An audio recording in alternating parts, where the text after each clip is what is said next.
আপনারা তো সবাই ভালোই আছেন জানি, কিন্তু কালকে যেই বীজগুলো লাগিয়েছিলাম আজকে সেই পরের বীজগুলো লাগাবো, মানে যেগুলো লাগাবো বলেছিলাম ওইখান থেকে নিয়ে একটা বেছে লাগাবো। আজকে লাগাবো হচ্ছে এটা। চলুন দেখা যাক লাগাতে আমাদের কী কী লাগে। এখানে আমি একটা টব নিয়েছি, যার নিশ্চয়ই দেবো হচ্ছে এইরকম নারকেল ছোবড়া।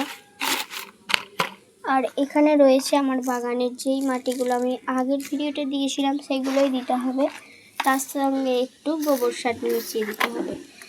ব্যাস, এই দেখুন আমার মাটি রেডি হয়ে গেছে। এখন আমি দিয়ে দেব। আসুন, এই দেখুন আমি মাটি কিন্তু দিয়ে দিচ্ছি। আর মাটির নিচে কিন্তু একটু হলুদ গুঁড়ো দেবেন, যেটা আমি দেখাতে ভুলে গেছি। কারণ হলুদ গুঁড়ো একটু যদি দিই তাহলে কিন্তু যে পোকা যদি হয়, বাই চান্স যদি পোকা হয়, তাহলে আমরা এটাকে করতে পারবো, কভার করতে পারবো। দিদি এটা একটু ধর, দেখুন এবার আমি লাগাবো। আমার বীজ হয়ে গেছে দিদি, দেখুন আমার বীজটাই হয়ে গেছে বন্ধুরা। যাই হোক, ওইটা পাইনি বলে আমি এখন এটা লাগাচ্ছি। চলুন দেখে নিন।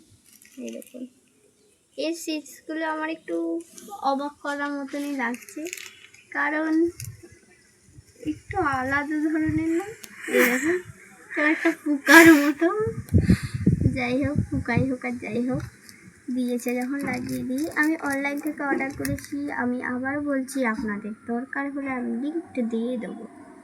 এখন আমি দিয়ে দিয়েছি। আর আপনারা 1 থেকে 2 ইঞ্চি মতো মাটি দিতে হবে। দেখুন আমি 1 থেকে 2 ইঞ্চি মতো মাটি দিয়ে দিচ্ছি। তারপরে এই দেখুন এটা দেখিয়ে দিই আপনাদের।